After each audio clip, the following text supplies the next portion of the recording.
आज मैं लेके आई हूँ आपके लिए बहुत ही मज़ेदार स्नैक की रेसिपी। बहुत मज़े के ये स्नैक बनते हैं। आप मेहमानों को भी पेश कर सकते हैं। बहुत ही ज़्यादा टेस्टी और ज़बरदस्त स्नैक बनाने के लिए मैंने घर में से जो मौजूद हैं सब्जियाँ मैंने वही यूज़ की हैं। आप भी इन्हीं सब्जियों को यूज़ करके बहुत ही मज़े के स्नैक तैयार कर सकते हैं। अस्सलाम वालेकुम व्यूअर्स, खुश रहें, आबाद रहें। चलें जी, आज की हम अपनी रेसिपी स्टार्ट करते हैं। सबसे पहले मैंने यहाँ पर पैन लिया है, 2 चम्मच के करीब मैंने इसके अंदर कुकिंग ऑयल ऐड किया है। प्याज मैंने ऐड किया है, शिमला मिर्च ऐड की है और मैंने इसमें गाजर ऐड की है। गाजर जो है वो मैंने थोड़ी सी खड़ी साइज़ की मैंने काट के ऐड की है। शिमला मिर्च भी मैंने थोड़े से बड़े साइज़ में काटी है और प्याज भी। अब मैं इसके अंदर स्पाइसेस ऐड करूँगी। नमक मैंने ऐड किया है सबसे पहले, फिर मैंने इसके अंदर सुर्ख मिर्च ऐड की है। यहाँ पर मैंने थोड़ा सा चाट मसाला और काली मिर्च ऐड की है। इसके साथ मैं थोड़ी सी हल्दी ऐड करूँगी।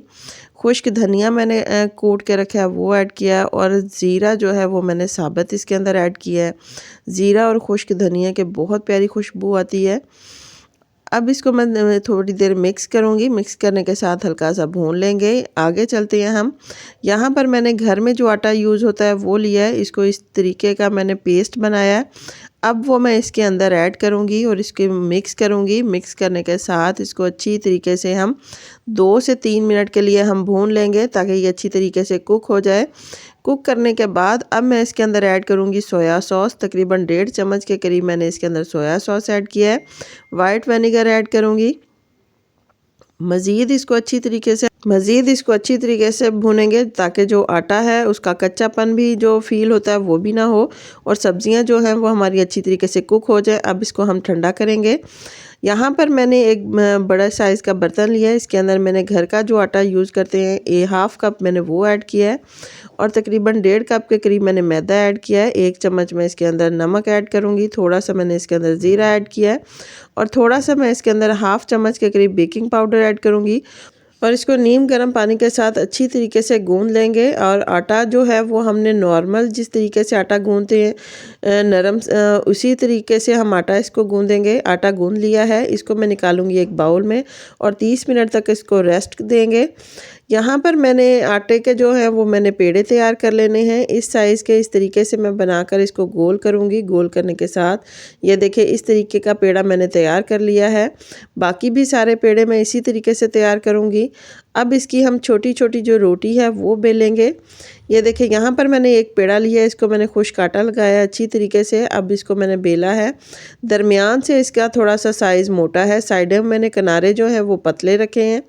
यहाँ पर मैंने जो मसाला बना के रखा था वो ठंडा हो चुका है। ठंडा करने के बाद इसको मैंने रखा है रोटी के ऊपर और किनारों के ऊपर मैं लगाऊंगी पानी। पानी हाथ की मदद से मैं लगा रही हूँ। सारा पानी इसके ऊपर लगा के इस तरीके से इसको हम जो है आपस में मिलाते जाएंगे।